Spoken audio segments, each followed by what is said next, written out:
તો જમ્મુ કાશ્મીરને લઈને વડાપ્રધાન નરેન્દ્ર મોદીની બેઠકમાં ભાગ લેવા પહોંચેલા ફારૂક અબ્દુલ્લાએ પાકિસ્તાન સાથેની વાટાઘાટમાં ગુપ્તકર જોડાણની ભાગીદાર મહેબૂબા મુફ્તીના નિવેદનથી પોતાને અલગ કર્યા છે।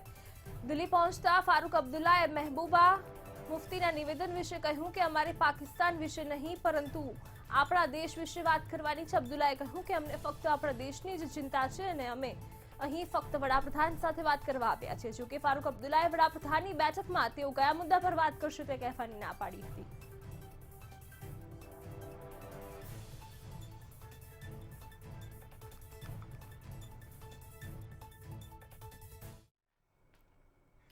તો વડાપ્રધાન નરેન્દ્ર મોદીની અધ્યક્ષતામાં આજે એટલે કે ગુરુવારે બપોરે યોજાનારી જમ્મુ કાશ્મીરના નેતાઓની સર્વદળીય બેઠક પહેલા જમ્મુમાં ડોગરા ફ્રન્ટ મહેબૂબા મુફ્તી વિરુદ્ધ પ્રદર્શન કરી રહ્યું છે। પ્રદર્શન કરી રહેલા લોકોએ પીડીપી પ્રમુખ વિરુદ્ધ નારેબાજી કરી હતી। ત્યારે ઉલ્લેખનીય છે કે સર્વદળીય બેઠકને લઈ મહેબૂબા મુફ્તીએ ગુપ્તકાર ગઠબંધનના નેતાઓ સાથે બેઠક બાદ જમ્મુ કાશ્મીર મુદ્દે પાકિસ્તાન સાથે વાત કરવાની વકીલાત કરી હતી। તેમના નિવેદન બાદ પ્રદેશમાં તેમના વિરુદ્ધ પ્રદર્શનો ચાલી રહ્યા છે। પીડીપી અધ્યક્ષ મહેબૂબા મુફ્તીના જમ્મુ કાશ્મીરના નેતાઓની સાથે સાથે પાકિસ્તાન સાથે વાતચીત કરવાના નિવેદન મુદ્દે ડોગરા ફ્રન્ટ પ્રદર્શન કરી રહ્યું છે। ત્યારે પ્રદર્શનમાં મહેબૂબા ઉપરાંત ઉમર અબ્દુલ્લાને પાકિસ્તાન વિરુદ્ધ પણ નારેબાજી થઈ રહી છે। ત્યારે ડોગરા ફ્રન્ટના કાર્યકરોએ મહેબૂબા મુફ્તી પાકિસ્તાની ભાષા બોલતી હોવાનો આરોપ લગાવ્યો હતો અને તેમના વિરુદ્ધ કાર્યવાહીની માંગ કરી હતી। ત્યારે અગાઉ પ્રદેશ ભાજપના અધ્યક્ષ રવિન્દ્ર રૈનાએ કહ્યું હતું કે પાકિસ્તાન સાથે જમ્મુ કાશ્મીર મુદ્દે વાતચીત સંભવ નથી। जो स्टेक होल्डर महबूबा मुफ्ती ने पाकिस्तान को बनाया है और हमारा पुलिस का एक भाई जैश के लोगों ने जिसको गोली मार दी है और हब्बा कतल के अंदर एक गोली मारी है उसका बदला वो बालाकोट एक बार फिर आप यहाँ करो और वो बालाकोट इन नेताओं पर करो और ये जो आपने बुलाए हैं वहाँ इसको जम्मू नहीं बेचना, इसको तिहाड़ जेल भेजो। जम्मू कश्मीर का बच्चा बच्चा हिंदुस्तानी है और जम्मू कश्मीर के बच्चे बच्चे को हिंदुस्तान से प्यार है। इसलिए हम सबको मिलकर जम्मू कश्मीर की जनता के हित की बात वहां हम रखेंगे। भारतीय जनता पार्टी जम्मू कश्मीर के हर वर्ग की बात वहां रखेगी। अपने देश की बात, अपने राष्ट्र की बात हम करेंगे। તો ઉત્તર પ્રદેશ એટીએસ દ્વારા ધર્માંતરણના કેસમાં સોમવારે ધરપકડ કરવામાં આવી છે તેવા ઇસ્લામિક દાવા સેન્ટર સાથે સંકળાયેલા બંને આરોપીઓની પૂછપરછ કરવામાં આવી રહી છે।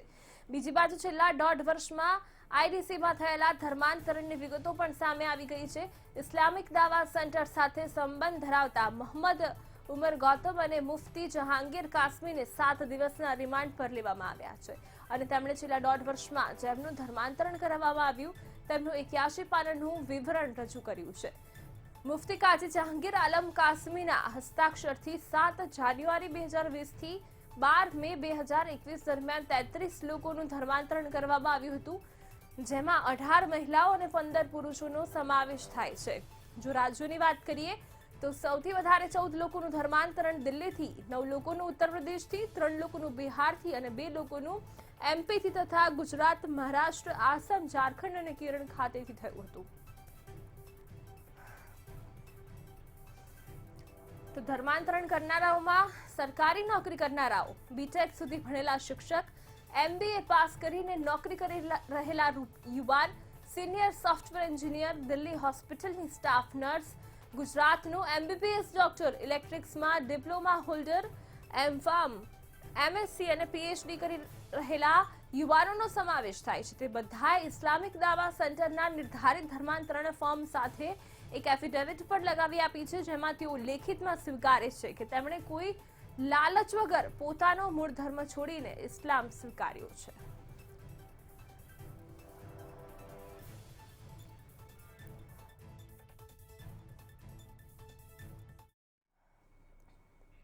તો બીપીઓ ઉદ્યોગને મોટી રાહત આપતા ટેલિકોમ મંત્રાલયે અન્ય સર્વિસ પ્રોવાઇડર્સ માટે બનાવેલા નિયમોમાં મોટી છૂટછાટ આપી છે।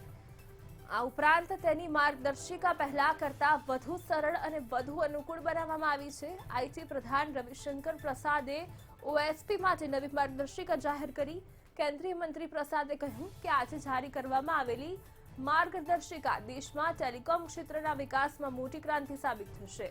ત્યારે ભારતનો બીપીઓ ઉદ્યોગ હાલમાં લગભગ 2.8 લાખ કરોડ રૂપિયાના છે. એવી અપેક્ષા છે કે 2025 સુધીમાં તે 3.9 લાખ કરોડ રૂપિયા સુધી પહોંચશે. ત્યારે બીપીઓ ઉદ્યોગમાં સંભવિતતાઓને ધ્યાનમાં લેતા વધુ સારા વ્યવસાયિક સુસંગતતા માટે અન્ય સેવા પ્રદાતાઓ વચ્ચે સ્થાનિક અને આંતરરાષ્ટ્રીય સ્તરે તફાવત દૂર કરવામાં આવ્યો છે. ત્યારે નવા દિશા નિર્દેશો ભારતને એક મુખ્ય ઓએસપી કેન્દ્ર બનાવશે. We have issued a guideline today which is severely and very extensively liberalizing the other service providers guidelines. ये देश में टेलीकॉम सेक्टर के विकास में बीपीओ इंडस्ट्री वॉइस रिलेटेड में एक बहुत बड़ी क्रांति है. तो भारत की बीपीओ इंडस्ट्री 2.8 लाख करोड़ की है और इसमें लोगों को नौकरी मिलती है, बाकी होता है. और इसमें इस बात की संभावना है कि आने वाले 2025 तक ये $55.5 बिलियन की हो जाएगी. તો એમ્સ ડિરેક્ટર રણદીપ ગુલેરિયાએ મોટું નિવેદન આપ્યું છે. ગુલેરિયાના મતે દેશમાં સપ્ટેમ્બર-ઓક્ટોબર સુધીમાં બાળકો માટેની કોરોના વેક્સિન આવી જશે. ગુલેરિયાએ દાવો કર્યો છે કે બાળકોમાં સામાન્ય રીતે કોરોના વાયરસના હળવા લક્ષણો હોય છે, પરંતુ ભારપૂર્વક જણાવ્યું હતું કે તમામને રસી આપવી જોઈએ તે પણ જરૂરી છે. હાલ દેશમાં ફાઇઝરને બાળકો માટે એફડીએની મંજૂરી મળી ગઈ છે અને તેને આપણા દેશમાં આવવાની પણ મંજૂરી મળી ગઈ છે. ત્યારે ભારત બાયોટેકે અને અન્ય કંપનીઓ ખૂબ જ ઝડપી ગતિએ ટ્રાયલ કરી રહી છે, કારણ કે માતા પિતા બાળકો સાથે ટ્રાયલ માટે આગળ આવ્યા છે. શાળાઓ ફરી ખોલવી જોઈએ તેનો સમય આવી ગયો છે. એવી વાત પણ ગુલેરિયાએ કહ્યું હતું કે હું વ્યક્તિગત રૂપે અનુભવું છું કે આપણે શાળાઓ ખોલવાનું આક્રમક રીતે કામ આરંભવું જોઈએ, કારણ કે તેનાથી યુવા પેઢીને ખરેખર જે નોલેજની જરૂર છે તે સ્કૂલ દ્વારા જ મળી શકશે. दूसरी चीज ये है कि वैक्सीन की अब ट्रायल भारत में भी हो रही है. फाइजर वैक्सीन जो बाहर बनी है और उसको एफडीए अप्रूवल मिल चुका है बच्चों के लिए, और वो हमारे रेगुलेटरी अथॉरिटीज ने वैक्सीन को भारत में आना की परमिशन दी हुई है और बच्चों में वो लग सकती है. और जो भारत में ट्रायल हो रही हैं 2 साल से 18 साल की उम्र के बच्चों में, वो ट्रायल भी अब काफी तेजी से हो रही हैं. और हम सबको यही उम्मीद है कि सितंबर तक या अक्टूबर तक ये ट्रायल खत्म हो जाएगी और डेटा हमारे पास आ जाएगा और फिर हमें इसका भी अप्रूवल मिल सकता है, जिससे ये भी वैक्सीन जो है बच्चों में लग सकती है. તો ભાગેડુ ઉદ્યોગપતિ નીરવ મોદી અને મેહુલ ચોકસીના પ્રત્યાર્પણના ભણકારા વાગી રહ્યા છે. ત્યારે વિજય માલ્યાને ભારત લાવવાની કોશિશ તેજ થઈ ચૂકી છે. જો કે કોંગ્રેસે ભાજપ સરકાર પર પ્રહાર કર્યો છે કે વિજય માલ્યા દેશ છોડીને કેવી રીતે ભાગી ગયા તે દેશને જણાવવું પણ જરૂરી છે. કોંગ્રેસ નેતા જયવીર શેરગીલે ભાજપને સવાલ કર્યો છે કે સીબીઆઈની લુકઆઉટ નોટિસ જારી હોવા છતાં પણ વિજય માલ્યા કેવી રીતે ભાજપની મદદથી દેશ છોડીને ચાલ્યા ગયા તે જણાવવું જરૂરી છે. હવે દેશને જાણવાનો હક છે કે આખરે વિજય માલ્યા ભારત ક્યારે પાછા લાવવામાં આવશે. भाजपा को जश्न नहीं जवाब देना चाहिए कि क्यों भाजपा राज्य में जो बुरे लोन है, जो गबन करते हैं, वो 60% वृद्धि हुई है. भाजपा सरकार को जश्न नहीं जवाब देना चाहिए कि $5 ट्रिलियन इकोनॉमी तो बना नहीं पाई मोदी सरकार, पर $5 ट्रिलियन बुरे लोनों का 4.5 लाख 5 लाख करोड़ रुपए का गड्ढा खोद दिया हिंदुस्तान में. सत्य तो यह है, भाजपा सरकार चौकीदार सरकार नहीं, वो चौकीदार नहीं जो कहता है जागते रहो, बल्कि वो सरकार है जो गब्बनबाजों को कहती रहती है लूटते रहो. भाजपा सरकार देश को बताए कि कब विजय माल्या हिंदुस्तान आएगा और हिंदुस्तान आके उसकी तफ्तीश होगी निष्पक्ष, ताकि विजय माल्या बता पाए कि भाजपा के किस मंत्री, किस संतरी ने उनकी मदद की हिंदुस्तान का पैसा लूटने में और भागने में. ત્યારે બંગાળી ફિલ્મ અભિનેત્રી અને તૃણમૂલ કોંગ્રેસ સાંસદ મિમી ચક્રવર્તી પણ કોરોના ફ્રોડ રસીનો શિકાર બની છે. તેથી સાથે જ મિમીએ વેક્સિનેશન ભાંડાફોડ કરવાનો દાવો કર્યો છે. કહેવાય છે કે એક શખ્સે ખુદને આઈએએસ ઓફિસર ગણાવી મિમીને છેતરી. કોલકાતા પોલીસે દેબાંજન દેવ નામના શખ્સની આ કેસમાં ધરપકડ કરી છે। ટીએમસી સાંસદ મિમીએ કહ્યું કે મારી પાસે એક શખ્સે પોતાને આઈએએસ ઓફિસર ગણાવ્યો અને કહ્યું કે તે ટ્રાન્સજેન્ડર્સ અને દિવ્યાંગો માટે સ્પેશિયલ વેક્સિનેશન ડ્રાઈવ ચલાવી રહ્યા છે। તેની સાથે જ આ શખ્સે મને વેક્સિનેશન કેમ્પમાં આવવાનો અનુરોધ કર્યો। આ બધાની વચ્ચે પોલીસનું કહેવું છે કે કસ્બા સેન્ટર પર છેલ્લા 6 દિવસ દરમિયાન કમસે કમ 250 લોકોને કથિત વેક્સિન આપવામાં આવી છે। આરોપી દેબાંજન દેવે આ જ રીતે નોર્થ અને સેન્ટ્રલ કોલકાતામાં નકલી કેમ્પ આયોજિત કર્યા હતા। તો જાદવપુરથી લોકસભા સાંસદ મંગળવારના રોજ કસ્બા વિસ્તારમાં એક વેક્સિનેશન કેમ્પમાં પહોંચી હતી। તેણે અહીં કથિત કોરોના રસીનો પહેલો ડોઝ લીધો, પરંતુ તેને એ સમયે શંકા ગઈ ત્યારે વેક્સિન લગાવ્યા છતાંય કોઈ મેસેજ તેને આવ્યો નહીં। જ્યારે તેમણે આ સિલસિલામાં આયોજકો સાથે વાત કરી તો કહ્યું કે 4 દિવસની અંદર તેમને એક સર્ટિફિકેટ મળી જશે। ત્યારબાદ મિમીએ આ કેસ અંતર્ગત પોલીસ અધિકારીઓને માહિતી આપી।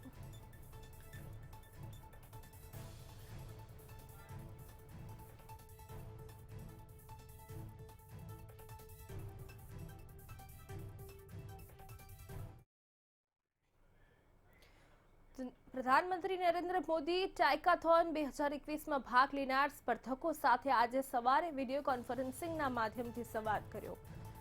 ગત 22મી જૂનથી યોજાયેલી રહેલા ડિજિટલ ટાઇકાથોનના ફિનાલેમાં 1567 સ્પર્ધકો ભાગ લઈ રહ્યા છે અને આ ગ્રાન્ડ ફિનાલેનું આજે સમાપન થવાનું છે। આ ઉપરાંત નોન ડિજિટલ ટોય માટે અલગ ઇવેન્ટ યોજાશે। ભારતમાં સ્થાનિક ઉત્પાદકોને ગુણવત્તાવાળા રમકડા બનાવવા પ્રોત્સાહન આપવા ટાઇકાથોન 2021નું આયોજન કરાયું હતું અને પીએમ મોદીએ આજના સંવાદ દ્વારા તેમનો ઉત્સાહ વધાર્યો હતો।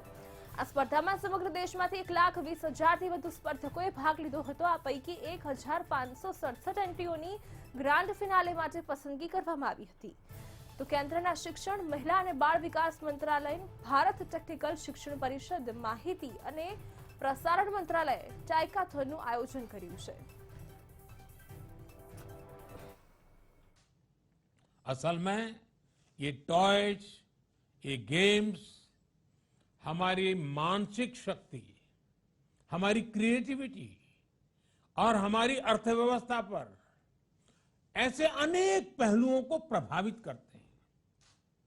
इसलिए इन विषयों की बात भी उतनी ही आवश्यक है। हम सब जानते हैं कि बच्चे की पहली पाठशाला अगर परिवार होता है तो पहली किताब और पहला दोस्त ये खिलौने ही होते हैं।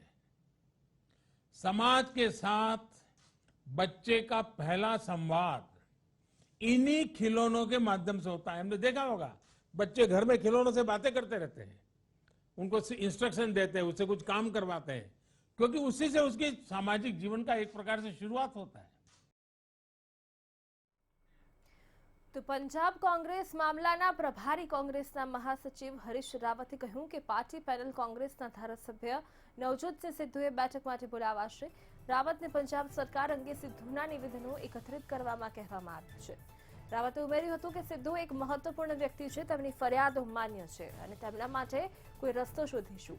આ તરફ અમરિન્દર સિંહ કોંગ્રેસ સોનિયા ગાંધી અને રાહુલ ગાંધીને મળ્યા વિના જ પંજાબ પરત ફર્યા હતા।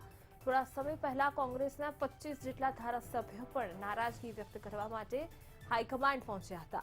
જોકે મામલો થાળે પાડવાના સ્થાને વધુ સંગીન બની રહ્યો છે। મુખ્યમંત્રી કેપ્ટન અમરિન્દર સિંહ અને નવજોત સિંહ સિદ્ધુ વચ્ચેની લડાઈ જૂની છે અને હવે પંજાબમાં ચૂંટણીને જ્યારે 1 વર્ષ બની ગઈ ત્યારે હવે વર્ચસ્વની લડાઈ બની છે। नवजोत सिंह सिद्धू जी 80 आदमियों में एक हैं साहब। आप देखिए, आप तर्क संगत बात करेंगे तो तर्क संगत उसका मिल जाएगा। उनके कोई डिफरेंसेस हो सकते हैं। He has been in touch, वो भी इनसे टच में। बाकी सारे जो 79 हैं वो भी हैं, जो नहीं एमएलए हैं वो भी। जिस नेता को जहां जिससे मिलने की आवश्यकता होती है तो उस हिसाब से समय दिया जाता है। राहुल गांधी जी जो समय, जो भी हमारे नेता को समय चाह रहे हैं उनको समय दे रहे हैं। તો લાંબા સમય પછી બિહારના વિપક્ષી નેતા તેજસ્વી યાદવ બુધવારે પટના પહોંચ્યા અહીં આવતાની સાથે જ તેમણે સાંસદ ચિરાગ પાસવાનને તેમની સાથે આવવાનું આમંત્રણ આપ્યું. તેમણે કહ્યું કે હવે ચિરાગ ભાઈએ નક્કી કરવાનું છે કે બંચ ઓફ થોટ્સના સામાન્ય ભાગ સાથે રહેવું છે કે પછી બાબા સાહેબ આંબેડકર દ્વારા લખાયેલા બંધારણનું સમર્થન કરવું છે. આ દરમિયાન તેમણે મુખ્ય પ્રધાન નીતિશ કુમાર પર જોરદાર નિશાન સાધ્યું અને આ જ ક્રમમાં તેમણે આશા વ્યક્ત કરી કે લાલુજી ટૂંક સમયમાં પટણા આવી શકે છે. મીડિયા સાથે વાત કરતા તેજસ્વીએ કહ્યું કે એલજેપીમાં તિરાડ પડવાનો માસ્ટર માઇન્ડ કોણ છે તે દરેકને ખબર છે. આવી સ્થિતિમાં ચિરાગ પાસવાને પોતાને દિશા નક્કી કરવી પડશે. इसमें भी उन्होंने लोजपा को तोड़ने का प्रयास किया और आप सब लोगों को पता है 2010 में जब एक एमएलए एक एमपी नहीं था लोजपा से तो आदरणीय लालू जी ने रामविलास पासवान जी को राज्यसभा मेंबर बनाया था आरजेडी के कोटे से.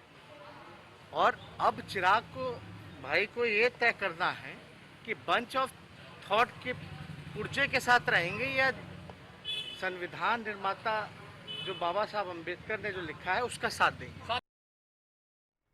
તો નેશનલ ખબરો બાદ હવે નજર કરીશું રિજનલ ખબરો પર. તો સૌથી પહેલા વાત વડોદરાની. વડોદરામાં લવ જેહાદનો વધુ એક કિસ્સો સામે આવ્યો છે. લગ્ન બાદ બળજબરીથી ધર્મ પરિવર્તન કરાવવા બદલ પીડિતાએ ફતેગંજ પોલીસ સ્ટેશનમાં ફરિયાદ નોંધાવી છે.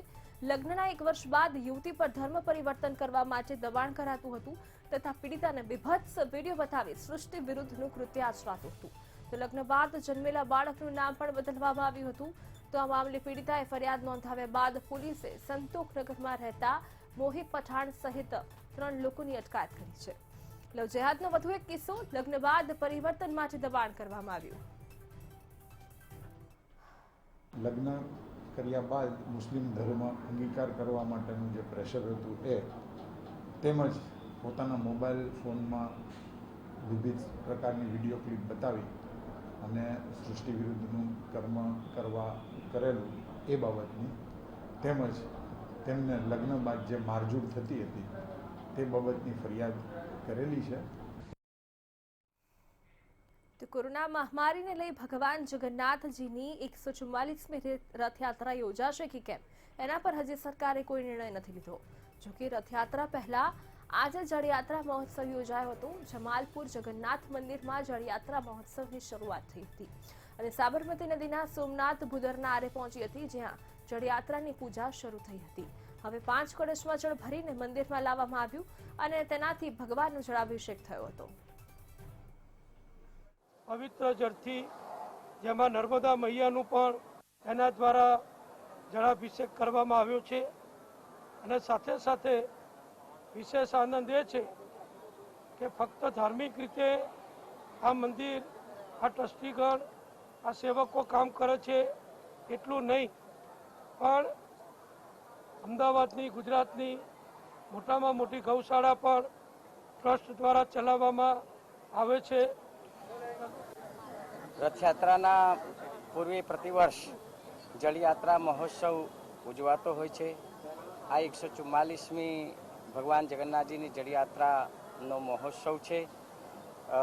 મહામારીને ધ્યાનમાં રાખીને આ જળયાત્રા મહોત્સવ મનાવવામાં આવ્યો છે.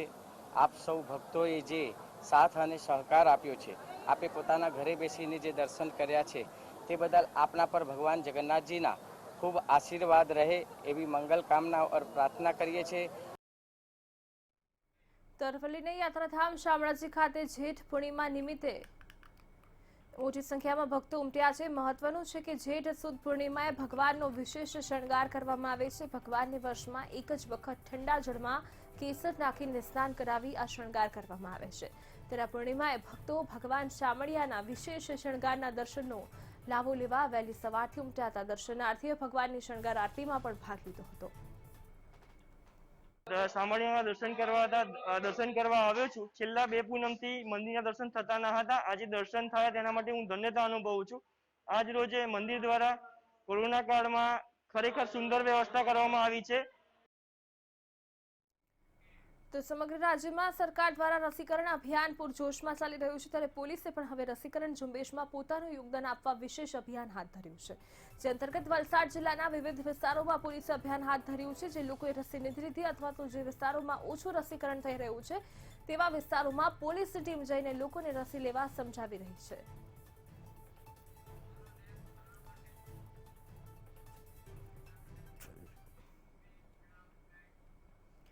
તો આજે કોંગ્રેસ નેતા રાહુલ ગાંધી સુરત આવી રહ્યા છે, જેને લઈને કોંગ્રેસના આગેવાનો અને હોદ્દેદારો સુરત પહોંચ્યા છે. આ દરમિયાન વિપક્ષ નેતા પરેશ ધાનાણી અને હાર્દિક પટેલ પણ પહોંચ્યા હતા અને ત્યારે હાર્દિક પટેલે આપ પાર્ટીને ભાજપની બી ટીમ ગણાવી હતી. સાથે તેઓ આપમાં જોડાવાના નથી અને તેની સ્પષ્ટતા પણ કરી હતી. લોકશાહીની પ્રક્રિયામાં દરેક લોકોને ચૂંટણી લડવાનો અધિકાર છે. અમે લોકો લોકશાહીની પ્રક્રિયા પ્રમાણે એમનું હાર્દિક સ્વાગત પણ કરીએ છીએ, પરંતુ એવું ન થઈ જાય કે ગુજરાતની અંદર ભારતીય જનતા પાર્ટીથી નારાજ મતોનું ધ્રુવીકરણ કરીને ફરીથી ભારતીય જનતા પાર્ટીને જીતાડવાનું કામ આમ આદમી પાર્ટી કરતી હોય એવું લાગી રહ્યું છે. તમે પણ બી ટીમ કહો છો ભાજપની? હું બી ટીમ કરતા પણ સ્પષ્ટ રૂપે માનું છું. 2007 હોય, 12 હોય કે 17 હોય, ઘણી બધી એવી ત્રીજા પક્ષની પાર્ટીઓ ભાજપના નારાજ મતોને પોતાની તરફ ખેંચીને કોંગ્રેસને હરાવવાનું કામ કરતી હોય. તો રાજકોટના નવા મ્યુનિસિપલ કમિશનર તરીકે અમિત અરોરાએ ચાર્જ સંભાળ્યો. સાથે જ અમિત અરોરાએ પ્રેસને સંબોધતા કહ્યું કે કોરોના રસીકરણ પૂરજોશમાં થાય તે પ્રાથમિકતા રહેશે, ત્યારે અલગ અલગ બ્રિજના નિર્માણ કાર્યને વેગ આપવામાં આવશે. સાથે જ ચોમાસામાં પાણીનો નિકાલ ઝડપી થાય તે અંગેની કામગીરીને પ્રાથમિકતા ગણાવી હતી. અત્યારે ગવર્મેન્ટની ટોપ પ્રાયોરિટી જે કે કોવિડ વેક્સિનેશન છે એ અમારી ટોપ પ્રાયોરિટી રહેશે. જે થર્ડ વેવ કોવિડની પ્રિપરેશન્સ સરકારની માર્ગદર્શક સૂચનાઓ મુજબ કરવાની છે એ આપણે ફૂલ સ્પીડમાં કરવાનો પ્રયત્ન કરીશું. તો જૂનાગઢના ભેસાણ ગ્રામ પંચાયતમાં સરપંચે લાખો રૂપિયાનો ભ્રષ્ટાચાર કર્યાનો ગામના જ નાગરિકે આરોપ લગાવ્યો છે. સંજય કાપડિયા નામના નાગરિકે આ મામલે ડીડીઓમાં અરજી કરી છે. અરજીમાં તેમણે આરોપ મૂક્યો છે કે ગ્રામ પંચાયતમાં જીએસટી વિનાના અને કાચી ચિઠ્ઠીના નામે લાખો રૂપિયાના બિલો ચૂકવવામાં આવી રહ્યા છે. ચૂંટણી ગાર્ડ તરીકે ઉપયોગમાં લેવાતા લોખંડના પિંજરાના બિલનું ચૂકવણું સિમેન્ટનું બિલ બતાવી કરવામાં આવ્યું હતું. અરજીમાં તેમણે વધુમાં કહ્યું કે ડીડીઓએ દ્વારા તેમને 2 વખત સસ્પેન્ડ કરાયા હતા, પરંતુ રાજકીય વર્ગ ધરાવતા હોવાથી ફરીથી સરપંચ પદે આવી જાય છે.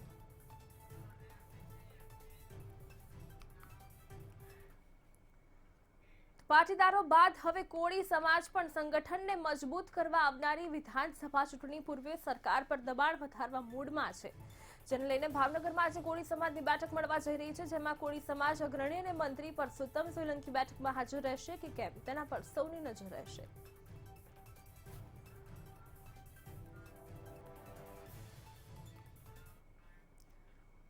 બોટાદના ગઢડા શહેરમાં બિસ્માર રસ્તાઓનો વિડીયો સોશિયલ મીડિયામાં વાયરલ થયો છે, જેમાં ચોમાસાના પ્રારંભે જ શહેરના મુખ્ય માર્ગા પર ખાડાઓનું સામ્રાજ્ય જોવા મળી રહ્યું છે. તો બીજી તરફ બિસ્માર રસ્તાઓને લઈ ચાલકોને વાહન ચલાવવામાં મુશ્કેલી પડી છે. તો પ્રી મોન્સૂન કામગીરીના દાવા કરતા તંત્ર સામે અનેક સવાલો ઉભા થયા છે.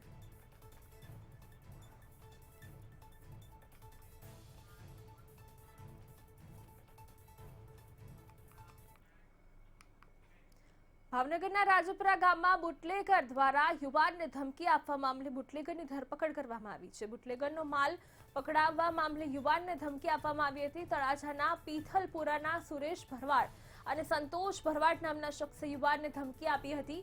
તો આ મામલામાં પોલીસે સુરેશ ભરવાડની ધરપકડ કરી છે, જ્યારે સંતોષ ભરવાડને પકડવા માટેના ચક્રો પણ ગતિમાન કર્યા છે.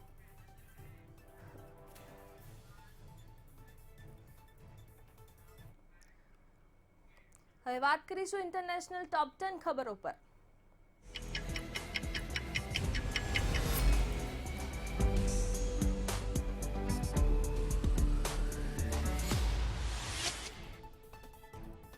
ઈરાન વિશ્વનો બીજો દેશ બની ગયો છે જેણે રોબોટિક ટેલિસર્જરીમાં સફળતા મેળવી છે. આ ઓપરેશન સંપૂર્ણ ડોક્ટર વિના માત્ર રોબો સર્જનથી કરવામાં આવ્યું.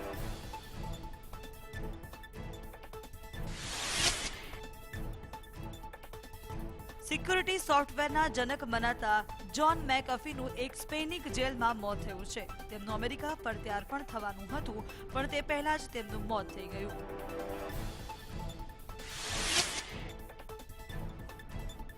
પોતાની દાનવૃત્તિ માટે જાણીતા મશહૂર ઇન્વેસ્ટમેન્ટ એક્સપર્ટ વોરેન બફે પોતાની સંપત્તિમાંથી વધુ $4.1 બિલિયન દાન કરી દીધા છે.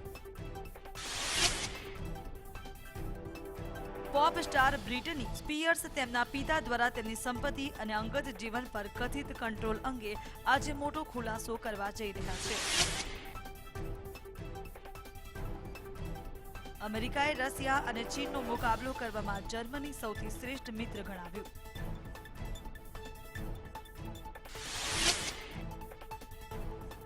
અમેરિકાના સેક્રેટરી ઓફ સ્ટેટ એન્ટની બ્લિન્કેન અને ઇઝરાયલના વિદેશ મંત્રી યાઇર લાપિડ રવિવારે રોમમાં 1-to-1 મુલાકાત કરશે.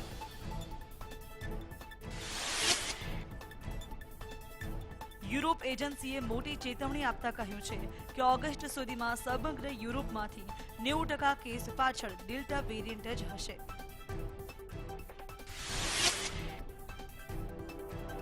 સાઉથ આફ્રિકા અને રશિયામાં ફરી એકવાર ઝડપથી નવા કેસ વધી રહ્યા છે. છેલ્લા 24 કલાકમાં બંને દેશોમાં 17,000થી વધુ નવા કેસ નોંધાયા છે.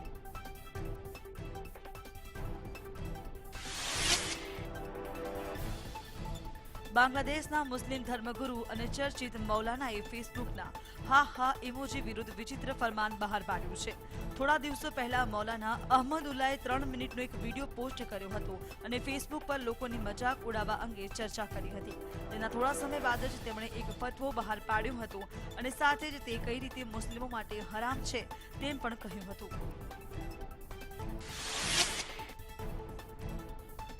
અમેરિકી ટેકનોલોજી એન્ટરપ્રોયર અને એન્ટીવાયરસના ગુરુ ગણાતા જ્હોન મેકેફીએ બુધવારે પોતાના પ્રિઝન સેલ એટલે કે જેલની કોટડીમાં ફાંસી લગાવી દીધી હતી. તેમના વકીલ જેવિયર વિલાલ બાસે જણાવ્યું કે સ્પેનની કોર્ટે જ્હોન મેકેફીને સંયુક્ત રાષ્ટ્ર અમેરિકામાં પ્રત્યાર્પણની મંજૂરી આપી દીધી હતી અને તેના બાદ તેમણે આ પગલું ભર્યું હતું.